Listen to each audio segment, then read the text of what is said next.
ప్రార్థన చేసుకుని లైవ్లో పోతాం. మహాపరిశుద్ధమైన తండ్రి, దయగల దేవ, శ్రేష్టమైన ఘనమైన ఉన్నతమైన మీ నామానికి స్థుతులు. మాకంటే గొప్ప వాళ్ళు, మాకంటే యోగ్యులు, మాకంటే శ్రేష్ఠులు అనేక దినాన్ని చూడలేకపోయారు నాయన. కేవలం మీ కృపపడి దాన్ని చూడగలిగారు. అంతైనా నమ్మదగిన దేవుడు అని స్తుతిస్తున్నాను, కనపరుస్తున్నాను, ఆరాధిస్తున్నాను తండ్రి. పాడుతున్న పాటలో, ఆరాధనలో, వాక్య పరిచయలు వినండి. ఈ లైవ్ అనేక ఆసక్తికరంగా దీవెనకరంగా మార్చమని యేసయ్య శ్రేష్టమైన నామంలో ఈ ప్రార్థన అడిగి స్తుతిస్తున్నాను తండ్రి.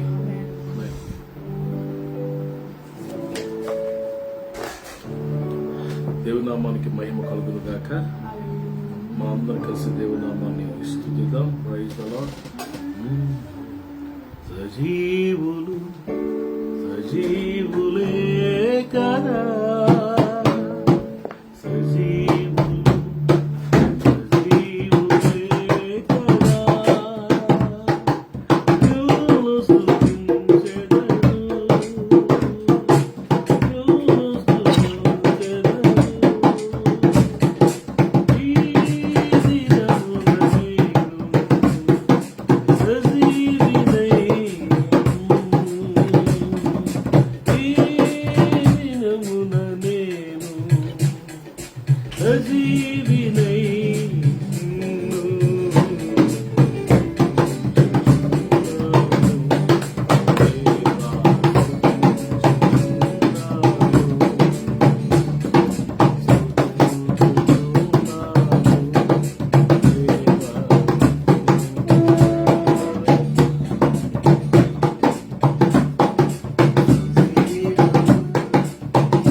అందరూ అలా కళ్ళు మూసుకుని కొన్ని నిమిషాలు ఈరోజు సజీవ లెక్కలో మనల్ని ఉంచినందుకు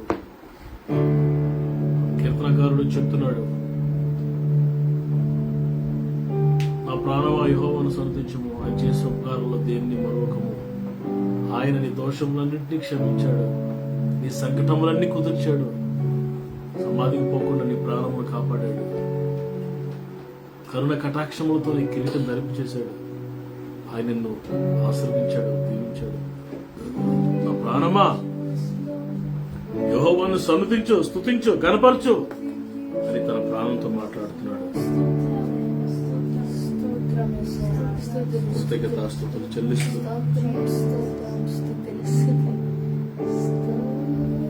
ఆలయము కంటే శ్రేష్ఠుడు నిజాలయముగా తానే ఉండెను.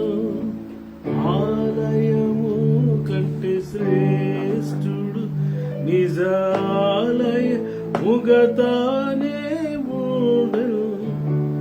ఆలయము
నామాన్ని కనపరుస్తూ మైపరుస్తూ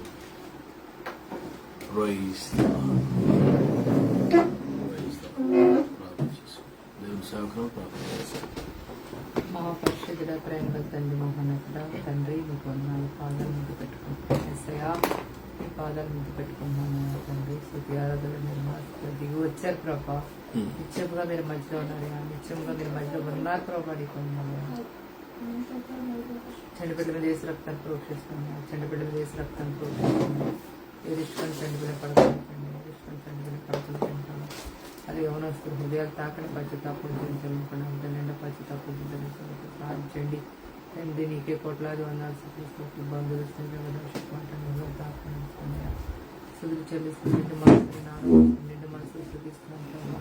నిత్యంగా మీరు మధ్యలో ఉన్నారు, నిత్యంగా మీరు మధ్యలో ఉన్నారు ప్రభా. నీకు ఉన్నారు లైవ్లో ప్రతి హృదయాన్ని తాకిన ప్రతి కుటుంబం దర్శనం దాసులు మాట్లాడండి. ఈ రోజున అభిషేకించిన ప్రభా నీకు లైవ్ విడిచిపెట్టే కుటుంబ దర్శనం ఈ రోజు మాట్లాడడానికి సాధించిన ప్రభా నీకు నిత్యంగా మీరు మధ్యలో ఉన్నారా, నిత్యంగా మీరు మధ్యలో ఉన్నారు ప్రభా. నీకు ఉన్నారు. ఎవరైనా అనారోగ్యం సంపూర్ణ స్వస్థపరచండి. నడినెత్తిన జరికాల మంచి ఆరోగ్యం మాకు దయచేయండి ప్రభా. నిరుద్యోగులకు ఉద్యోగులను ఆర్థిక నెలకు సరిపోయిన రైతు నిరాశలు సహాయం చేస్తున్నాను. నిత్యంగా మీరు మధ్యలో ఉన్నారు, నిత్యంగా మీరు మధ్యలో ఉన్నారు. మీరు అక్కడ చాలా సమీపంగా మీరు అక్కడ కోసం సిద్ధపరచండి. మేము అనేక మంది సిద్ధపరిచి కూడా ఇచ్చామని మీ వాక్కును క్షమిస్తున్నాయా, మీ వాక్కును బ్రతికిస్తున్నాయా. ప్రతిరోజు మీ వాక్కును బ్రతికిస్తున్నాను కృతజ్ఞతలున్నాను. మీ ఉంటున్న ప్రాంతాలు పశ్చిమ గ్రామం తెలుగు జ్ఞాపకం చేసుకోండి. శాంతి సమాధానం మా గృహాలను నెమ్మదించుకుంటూ మా గృహాలను మీరు సన్నిధించిన వెలుగు ప్రకాశం శాంతి సమాధానం తెలుపుకుంటున్నాను. గొప్ప దేవుడు మంచి దేవుడు నిత్యంగా మీరు మధ్యలో ఉన్నారా, నిత్యముగా మీరు మధ్యలో ఉన్నారు ప్రభా. ఏసయ్యా ప్రభా నాయన తండ్రి నాయన అయా ప్రభా నాయన ఉంటున్న ప్రాంతాలు పట్టిన గ్రామ తెలుగు రాష్ట్రం జ్ఞాపకం చేసుకుని శాంతి సమాధానం తెలుగు గౌరవాన్ని సన్నిధించి మా గృహ ప్రకాశం చేస్తాను. తండ్రి మీరు అక్కడ కొరకు ఎదురు చూస్తున్నాం ప్రభా నాయన, మీరు అక్కడ కొరకు ప్రభా మేమందరూ నీ సన్నిధిలో కనిపెట్టుకుని ప్రభా మీరు అక్కడ కొరకు ఎదురు చూస్తున్నాం. తండ్రి మీ వాక్యంతో మా హృదయాలు తాకుతున్నావయ్యా, మా హృదయాలు నిండా నీ వాక్యంతో ఉంచో ప్రభా. అనేక మంది బిడ్డలు ప్రభా నాయన నీ సన్నిధిలో మొదలుపెడుతున్నారయ్యా. ఆ ప్రార్థనని మీరు జవాబులు దయచేసిన మొదలుపెట్టేవారందరికీ నిజముగా మొదలుపెట్టేవారందరికీ సమీపంగా ఉండి సమాధానం ఇచ్చేవారు దేవనికి కోట్లాది చెల్లిస్తున్నారు. వారు ఉపాసపద్ధతులు ఆయన ఈ ఉపాసపద్ధతులు మీరు ఉన్నారు, దిగి వచ్చారు ప్రభా. నీకు అన్నారు జరగ ఆరాధన మీరు ప్రతి మంత్రుల ఆరాధన చక్కగా జరగాలి. ఆటంకాలు చేసి ఎత్తువేండి ప్రభా. అయ్యా నీకే కోట్లాది ఉండాల్సింది. ప్రతి సేవకుని ప్రతి దైవజన్ని బలముగా నాయన తండ్రి నీ వాక్యంతో నిన్ను వాడుకుంటామని ప్రతి చీకటి సంబంధించిన ప్రతి శబ్దం భయపరుచుకున్నాడు. ప్రతి చీకటి సంబంధించిన భద్రాత్మను పంపిస్తున్నాను. సాతాను కట్టిన గోడని మీకు వచ్చింది ఇచ్చి ప్రార్థన చేస్తున్నాను. ఏ స్థానంలో వెళ్ళిపోతున్నాను.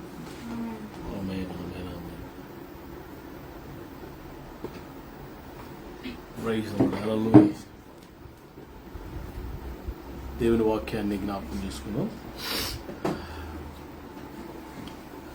కీర్తన గ్రంథం 40వ అధ్యాయం 8వ వచనాన్ని చదువుకుందాం. కీర్తన గ్రంథం 40వ అధ్యాయము 8వ వచనాన్ని చదువుకుందాం. 40వ అధ్యాయము 8వ వచనం. నా దేవా, నీ చిత్తము నెరవేర్చుట నాకు సంతోషం, నీ ధర్మశాస్త్రము నా ఆంతర్యములో ఉన్నది. పిల్లలు ఇక్కడ దేవుని యొక్క వాక్యాన్ని మనం గమనిస్తే దావీదు భక్తుడు రాస్తున్నాడు, దేవా నీ చిత్తము నెరవేర్చుట నాకు సంతోషం. ఈరోజు మనకి ఏది సంతోషమో అనే పాయింట్ గురించి మనం ఆలోచిస్తే చాలాసార్లు మన స్వ ఇష్టాలు నెరవేర్చుకోవడం మనకి ఎంతో సంతోషం ఉంటుంది.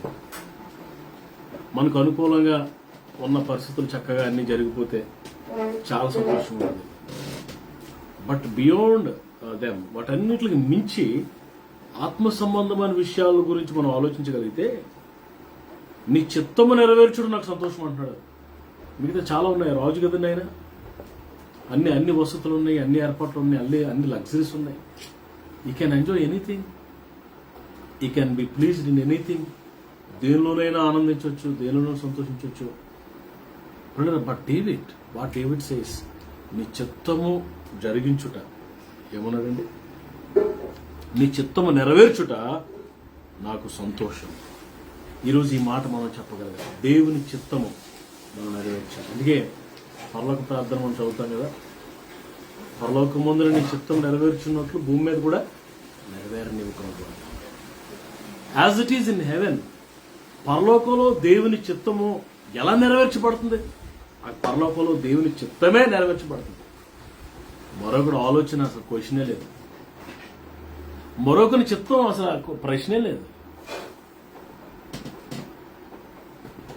ఇప్పుడే పరలోకంలో మరొక ఆలోచనే లేదు, దేవుని చిత్తమే. అక్కడ ఎలా దేవుని చిత్తం నెరవేర్చబడుతుందో ఇక్కడ కూడా భూమి మీద కూడా మన జీవితాల్లో దేవుని చిత్తమే నెరవేర్చబడాలని దేవుడు ఆశపడుతున్నాడు. అసలు దేవుని చిత్తము, ఇప్పుడు చిత్తాలు 3 రకాలు ఉంటాయి. ఒకటి దేవుని చిత్తము, స్వచిత్తము, ఇతరుల చిత్తము. ఇప్పుడు దేవుని చిత్తము, ఇతరుల చిత్తం నెరవేర్చడానికి మనం ప్రయత్నం చేస్తాం. ఇతరులను సంతోషపెట్టడానికి, మనసును సంతోషపెట్టడానికి మనం ప్రయత్నాలు చేస్తుంటాం. రెండోది పిల్లరా మనం సంతోష పెట్టుకోవడానికి మన సేఫ్టీ మనం చూసుకుంటాం, మన లగ్జరీ మనం చూసుకుంటాం, మనకి ఇష్టం ఈ రెండు కాదండి. దేవునికి ఏది ఇష్టమో, దేవుని చిత్తం ఏదో, దేవుని చిత్తం ఎరిగిన వారంగా, దేవుని చిత్తమును గ్రహించిన వారంగా మనం ఉండాలి. ఆయన చిత్తానికి విరోధంగా మనం ఏమీ చేయకూడదు, చేసినా అది ఫలింపదు. దేవుని చిత్తానికి వ్యతిరేకంగా ఏం చేసినా అది ఆశీర్వాదం కాదు. అప్పటికప్పుడు బాగుంటుంది, మనకు అనుకూలంగా ఉంటుంది. బట్ దేవుని చిత్తం కాకపోతే అది ఆశీర్వాదకరంగా ఉండదు. వెళ్ళరా అబ్రహాము లోతు విషయంలో ఇద్దరులో ఎవరు దేవుని చిత్తాన్ని నెరవేర్చారండి? అబ్రహాము దేవుని చిత్తాన్ని నెరవేర్చాడు. దేవుని చిత్తం నెరవేర్చేటప్పుడు కొంచెం కష్టంగా ఉంటుంది పిల్లలు. దేవుని చిత్తం నెరవేర్చేటప్పుడు నిందలు వస్తాయి, దేవుని చిత్తం నెరవేర్చేటప్పుడు బాధలు వస్తాయి. రానివ్వండి, లెట్ దెమ్ కమ్. ఆయన చిత్తమే మన జీవితాల్లో నెరవేర్చబడాలి అని దేవుడు ఆశపడుతున్నాడు. అబ్రహాము దేవుని చిత్తాన్ని, గాడ్స్ గైడెన్స్ ని అబ్రహాం ఫాలో అయ్యాడు. దేవుని వైపు చూస్తూ నడిచాడు. పిల్లరా ఆ రోజుల్లో గైడ్ లేడు కదా. ఆ రోజుల్లో ఇలా మన గూగుల్ మ్యాప్లు ఉన్నట్టుగా మ్యాప్లు లేవు కదా. ఆ రోజుల్లో రూట్లు కూడా లేవు కదా. ఆ దినాల్లో ఎలా ప్రయాణం చేయగలిగాడండి అబ్రహాము? దేవుని చిత్తాన్ని గమనిస్తూ ఉన్నాడు, దేవుని వైపు చూస్తున్నాడు, దేవుని మీద ఆధారపడ్డాడు. God's guidance. అందుకే వాక్యం రాయబడింది, అబ్రహాం పిలువబడినప్పుడు దాని విశ్వాసమును బట్టి ఎక్కడికి వెళ్ళాలో తెలుగు బయలుదేరాడట. Praise the lord. విశ్వాసము దేవుని చిత్తానికి కనెక్ట్ అయితే, చక్కగా మనం ముందుకు తీసుకెళ్తాం. విశ్వాసం లేకపోతే దేవుని చిత్తాన్ని కూడా మనం చేయలేం. దేవుని చిత్తానికి విశ్వాసానికి లింక్ ఎలా ఉందో, దేవుని చిత్తానికి వాక్యానికి కూడా లింక్ ఉందండి. దేవుని వాక్యానికి లింక్ ఉంది. ఈ రెండు ఇంటర్లింక్డ్ అన్నమాట. ఒక ట్రయాంగిల్ లాగా ఉంటుంది. మధ్యలో ఉంటే పిల్లరా నీకేమో ఒకటేమో విశ్వాసం, ఒకటేమో దేవుని వాక్యంతో కనెక్ట్ అయి ఉంటుంది. ఈ రెండు నువ్వు దేవుని చిత్తాన్ని నెరవేర్చేటట్లుగా సహాయం చేస్తాయి. విశ్వాసము, దేవుని వాక్యం ఈ రెండు నీకేమిస్తాయి అంటే ఒక తీర్మానాన్ని ఇస్తాయి, ఒక సంకల్పాన్ని దృఢపరుస్తాయి, నిన్ను బలపరుస్తాయి. నువ్వు ఆయన చిత్తాన్ని చక్కగా నెరవేర్చడానికి వీలు ఉంటుందని దేవుని వాక్యము చాలా స్పష్టంగా తెలియజేస్తున్న పిల్లరా, ఈరోజు దేవుని చిత్తాన్ని మనము జరిగిస్తున్నామా? యోహాను సువార్త 7:17 ఒక మాట కనబడుతుంది. యోహాను సువార్త 7:17 ఎవడైనాను ఆయన చిత్తము చొప్పున చెయ్య నిశ్చయించుకునేలా ఆ బోధ దేవుని వలన కలిగినదో లేక నా అంతటా నేనే బోధించుచున్నానో వాడు తెలుసుకున్నాను.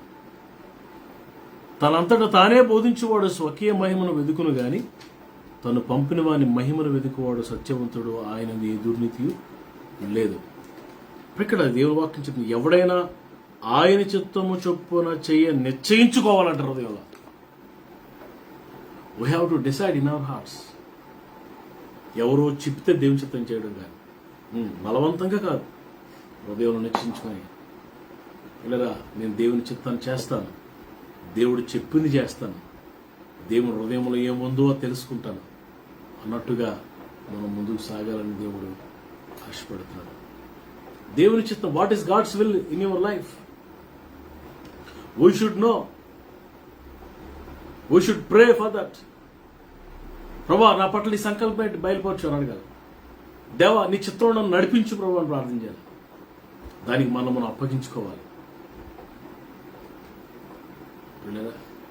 ఒక పాట ఉంది, ఎన్ని తలచినా ఏది జరిగినా జరిగేది నీ చిత్తమే. అది కరెక్టే. మనం ఎన్నో అనుకున్నా, ఏం చేయాలనుకున్నా దేవుని చిత్తమే జరుగుతుంది. అది ఒక యాంగిల్. అది ఇంకో యాంగిల్ ఏంటంటే పిల్లరా మరి మనం ఏదో అనుకుని చేయడం కాదు, దేవుని చిత్తం ఏంటో ఎరిగి మనం ప్రవర్తించాలి. అది నేను చెప్పాలనుకుంటున్నమాట. షేక్స్పియర్ అన్నాడంట, what I speak it is English అని. నేను ఏం మాట్లాడితే అది ఇంగ్లీష్ అన్నాడు. అది ఆయన చెల్లింది. నేను ఏం చేస్తే అది దేవుని చిత్తం అన్నది తప్పు. నేను దేవుని చిత్తాన్ని తెలుసుకుని చేస్తానని మాట్లాడాలి మనం.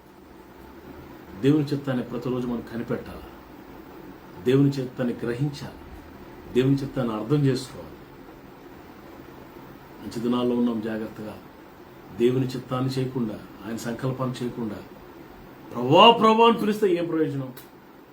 చాలా మంది అంట ప్రభా అని పిలుస్తారు కానీ ఆయన చిత్తం చేయరంట, ఆయన మాట వినరంట. చాలా బాధపడతారు ప్రభు అలాంటి చూసి. ఈ రాత్రికాల సమయంలో మనం దేవుని చిత్తాన్ని తెలుసుకొని, దేవుని చిత్తాన్ని గ్రహించి, దేవుని చిత్తాన్ని అర్థం చేసుకొని, దేవుని చిత్తాన్ని నెరవేర్చినప్పుడు అప్పుడు lord will delights in us. ప్రభు నేను ఆనందిస్తాను. ఆయన చిత్తము, నా చిత్తమే. ప్రభు ఏమన్నారండి గెత్సేమనే తోటలో? ప్రేరరా ఒక పాత్ర వచ్చి అందులో ప్రపంచ పాపాలను ఉన్నాయి, స్వరం పడుతుంది, తాగని. ప్రభు అంటాడు, ప్రభు నీ చిత్తమే ఇది నా వద్ద నుంచి తొలగించి అంటాడు ప్రభు. ఎందుకంటే పాపం ఉంది అందులో. I know not sin. నాకు పాపం తెలియదు. యేసుప్రభు పాపం తెలియదండి. పాపాన్ని తాగాల. అయితే తండ్రిని దేవుడు అంటాడు, my son you should drink, నువ్వు త్రాగాల్సిందే. అప్పుడు యేసుప్రభు వారు ఏమన్నారండి? ఏమన్నారు?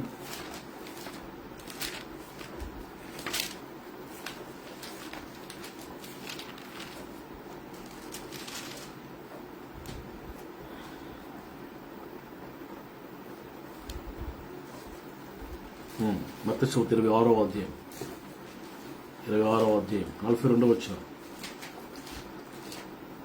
మరలా రెండో మారు వెళ్ళి, నా తండ్రి, నేను దీనిని త్రాగితేనే గాని ఇది నా యొద్ద నుండి తొలగిపోవుట సాధ్యము కాని యెడల నీ చిత్తమే సిద్ధించునుగాక అని ప్రార్థించి తాగినట్టుగా మనం చూస్తున్నాం. నీ చిత్తమే సిద్ధించునుగాక. English చదువునా? We went away again a second time, prayed, saying, O my Father, if this cup cannot pass away from me unless I drink it, your will be done. Your will be done. ఏమన్నారండి ప్రభు? నీ చిత్తమే సిద్ధించునుగాక. నీ చిత్తమే సిద్ధించునుగాక. That's it. కొన్నిసార్లు మనకిష్టం కానివి దేవుడు ప్రభు చేయమంటాడు. మనకిష్టం కాని, మనకి కొంచెం హార్డ్గా ఉంటాయి, కష్టంగా ఉంటాయి, చేయమంటాడు. కొన్నిసార్లు మనకి ఇష్టం కాని త్రోవలో వెళ్ళమంటాడు, ఆయన నడిపిస్తాడు, గైడ్ చేస్తాడు. లేదా కొన్నిసార్లు మనకి ఇష్టం కాని స్థలాలకు వెళ్ళమంటాడు. మనకిష్టం కాని, మనకిష్టమైనవి కొన్నిసార్లు వద్దంటాడు, నో నో నో అంటాడు. Then what we should say with God? నీ చిత్తమే సిద్ధించునుగా కానీ ప్రార్థించాలి. నీ చిత్తమే సిద్ధించునుగా కానీ మనం వాటిని యాక్సెప్ట్ చేయాలి. అది దేవుని వాక్యం చెప్తుంది. ఈ లోకమును దాని ఆశలు కత్తించిపోతే కానీ ఆయన చిత్తము చేయవాడు నిరంతరము నిలిచి ఉంటాడు. ఆయన చిత్తాన్ని చేసేవాడు చివరి వరకు ఉంటాడు ప్రభులో. చాలా సంవత్సరాలు దేవుని చిత్తాన్ని చేసి ఆ తర్వాత దేవుని చిత్తానికి నువ్వు దూరం అయిపోతే, దేవుని చిత్తానికి డిస్కనెక్ట్ అయిపోతే నువ్వు చివరి వరకు నిలబడలేవు. అంతవరకు నిలబడలేవు. నీ వంతులో నువ్వు నిలబడలేవు. ప్రభు రాకడలో ఎత్తబడలేవు దేవుని చిత్తాన్ని చేయకపోతే. నా ప్రియులరా, ఈ రాత్రి నేను ముగిస్తున్నాను. ప్రియులరా, దేవుని చిత్తం ఇదిగో, నీ చిత్తము చేయటం నాకు సంతోషం. అదే మనకు సంతోషంగా ఉండాలి. అలాగున దేవుని చిత్తము జరిగించినట్లుగా దేవుడు, మహాదేవుడు, గొప్ప దేవుడు మనందరికీ అత్యధికమైన కృపను అనుగ్రహించుగాక. రేపు మళ్ళీ కలుసుకుందాం లైవ్లో. రేపు సాయంకాలం 6:30 లైవ్లోకి మళ్ళీ వస్తాం. మీ సంఘాల్లో ఆరాధనకు మీరు వెళ్ళండి, క్రమశిక్షణ కలిగి ఉండండి, దేవుని చిత్తాన్ని నెరవేర్చండి. ప్రభు మాటలు దీవించునుగాక. ఆమేన్. ప్రార్థన చేసుకుందాం. మహాపరిశుద్ధుడు అని తండ్రి, దయగల దేవ, శ్రేష్టమైన ఘనమైన మీ నామానికి వందనాలు. ఈ రాత్రికాల సమయంలో ప్రభా మీ చిత్తము జరిగించడం మాకు సంతోషంగా మార్చాము తండ్రి. మా జీవితంలో చాలాసార్లు మీ చిత్తానికి విరోధంగా ప్రవర్తించాం. మీ చిత్తం మేము జరిగించలేదు నాయన, జరిగించలేదు. చాలాసార్లు మా స్వచిత్తాన్ని మేము చేసుకున్నాం. అది చేదస్తమనలో, మూర్ఖత్వనలో, హృదయ గర్వమనలో మాకు తెలియదు. కానీ మిమ్మల్ని బాధ పెట్టాం. మీ చిత్తాన్ని నెరవేర్చుకుంటే మేము బాధ పెట్టాం, క్షమించండి తండ్రి. ఇక మీదట మీ చిత్తాన్ని నెరవేర్చడం మాకు నేర్పించండి, బలపరచండి, కృపనివ్వండి నాయన. వా ఆకాశమందున నాయన సింహాసనాసీనుడు అని నీ చిత్తాన్ని నెరవేర్చడం మాకు నేర్పించండి. మా కుటుంబాలు, మా సంఘాలు మీ చిత్తాన్ని నెరవేర్చాలి. మేము కూడా పరలోకమందున ఎలాగ నెరవేర్చబడుతున్నదో మీ చిత్తం 100% మీ చిత్తమే అక్కడ నెరవేర్చబడుతుంది. అలాగున as it is on the earth, లాగునే భూమి మీద మా కుటుంబాల్లో, మా జీవితాల్లో, మా సంఘాల్లో మీ చిత్తం నెరవేర్చబడినట్లుగా కృపనియండి నాయన. మరొకసారి మీకు అప్పగించుకుంటూ ఈ వాక్యం అనేక హృదయాల్లో ఫలింపు చేయమని యేసయ్య శ్రేష్టమైన నామములో ఈ ప్రార్థన అడిగి స్తుతిస్తున్నాను తండ్రి. ఆమేన్, ఆమేన్, ఆమేన్. తండ్రి అయిన దేవుని దీవెన, కుమారుడైన యేసు ప్రభువారి దీవెన, పరిశుద్ధాత్మ దీవెన కూడిన మనందరికీ సకల పరిశుద్ధులకు సమృద్ధిగా అనుగ్రహించబడును గాక. ఆమేన్. అందరికీ వందనాలు. Praise Lord. రేపు కలుసుకుందాం. God bless you. షలోమ్.